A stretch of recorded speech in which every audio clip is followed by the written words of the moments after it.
Well, you spoke several times before about ideological subversion. That is a phrase that I'm afraid some Americans don't fully understand.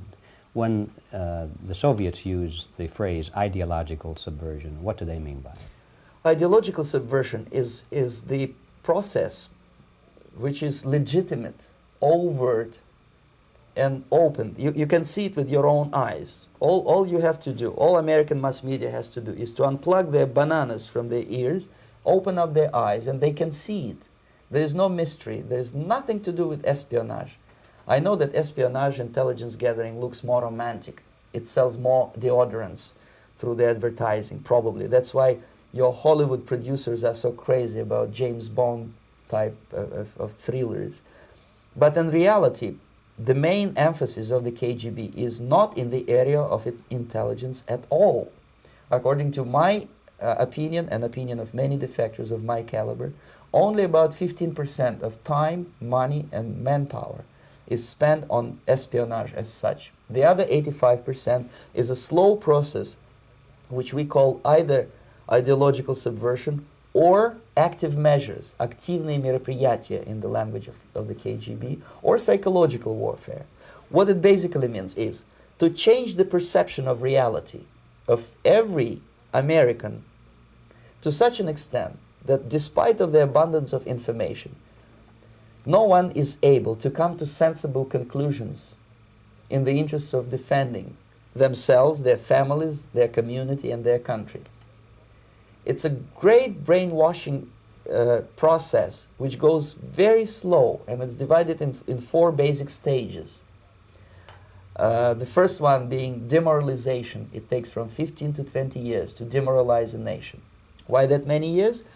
Because this is the minimum number of years which requires to educate one generation of students in the country of your enemy, exposed to the ideology of the enemy. In other words, Marxism-Leninism ideology is being pumped into the soft heads of at least 3 generations of American students without being challenged or counterbalanced by the basic values of Americanism, American patriotism. The result you can see.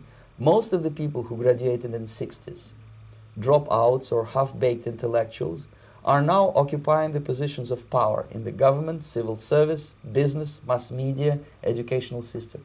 You are stuck with them. You cannot get rid of them. They are contaminated. They are programmed to think and react to certain stimuli in a certain pattern.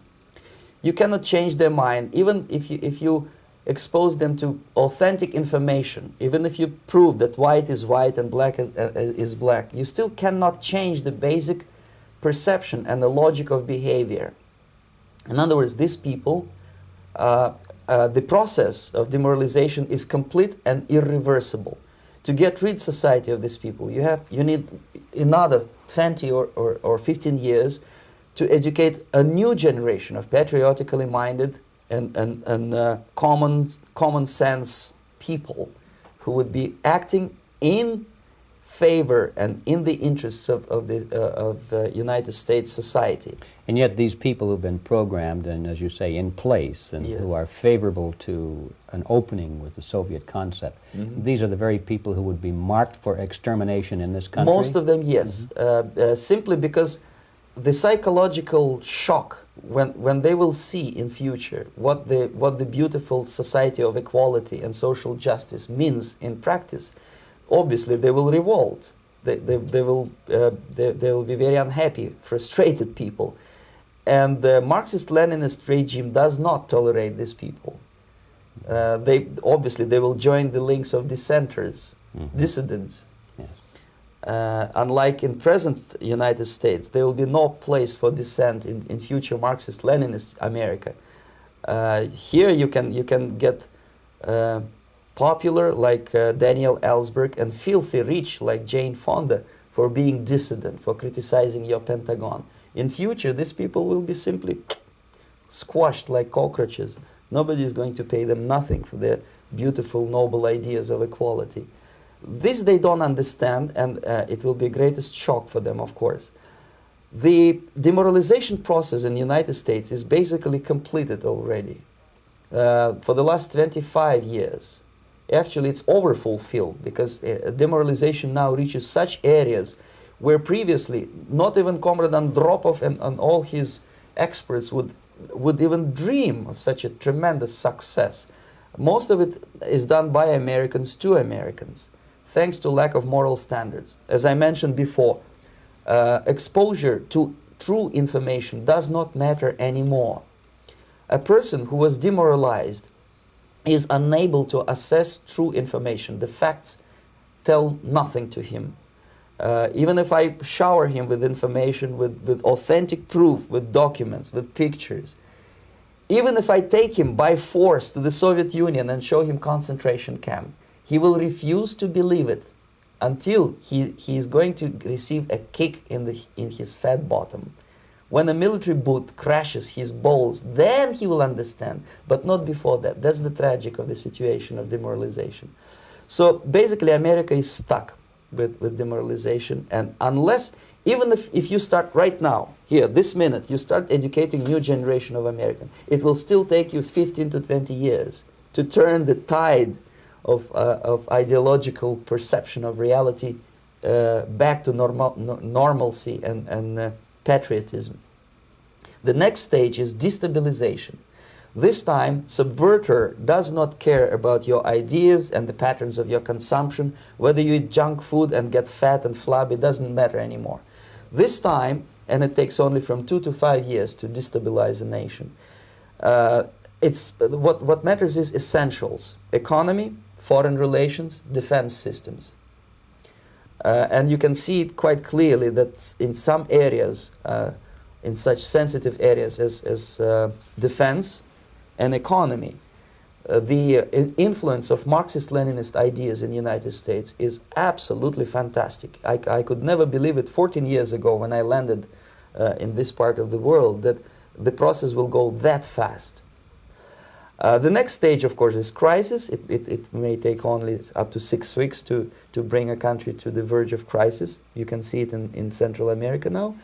And after crisis, with a violent change of power, structure, and economy, you have so-called the period of normalization. It may last indefinitely.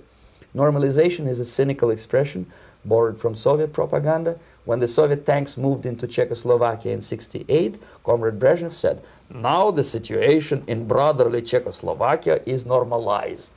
This is what will happen in the United States if you allow all these schmucks to bring the country to crisis, to promise people all kind of goodies and the paradise on earth, to destabilize your economy, to eliminate the principle of free market competition, and to put a big brother government in Washington, D.C., with benevolent dictators like Walter Mondale, who will promise lots of things, never mind whether the promises are fulfillable or not.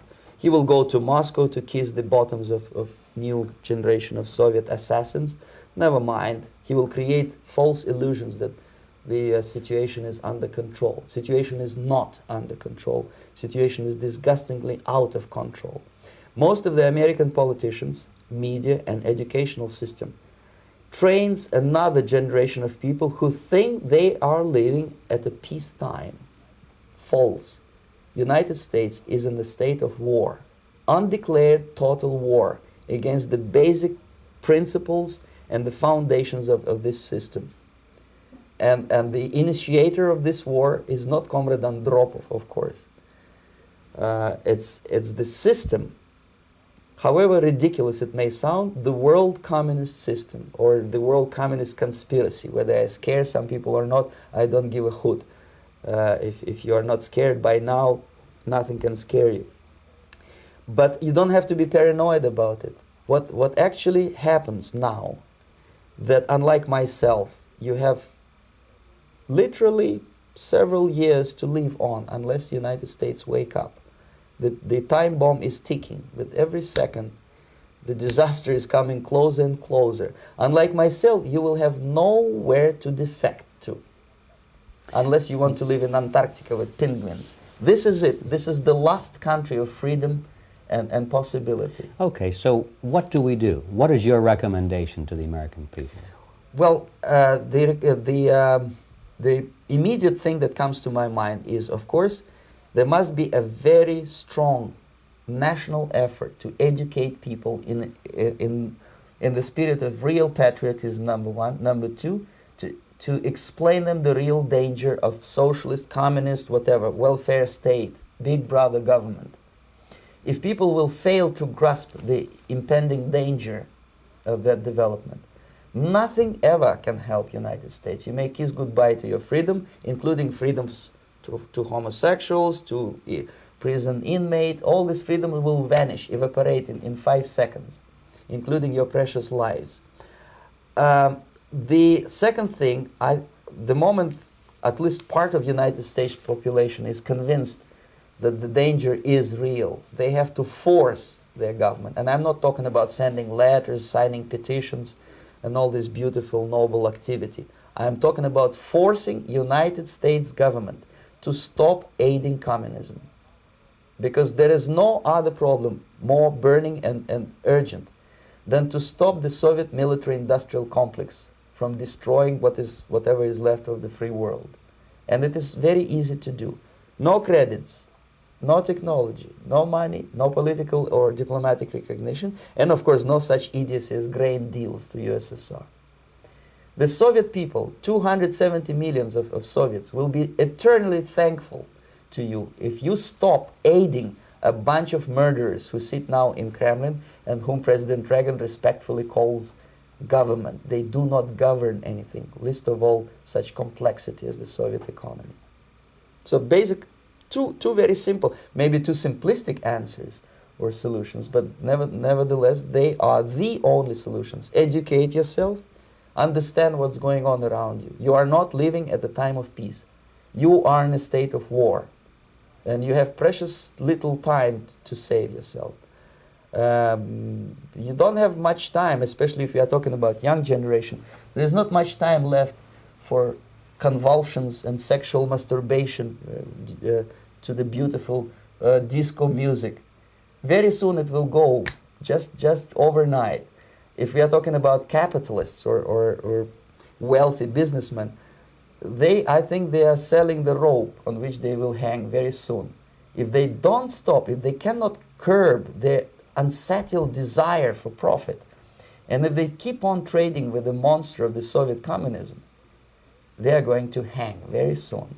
And they will pray to be killed, but unfortunately they will be sent to Alaska probably to manage industry of slaves. It's simplistic. I know it sounds unpleasant. I know Americans don't like to listen to things which are unpleasant. But I have defected not to tell you the stories about such idiocies as microfilm, James Bond type espionage. This is garbage. You don't need any espionage anymore. I have come to talk about survival. It's a question of survival of this system.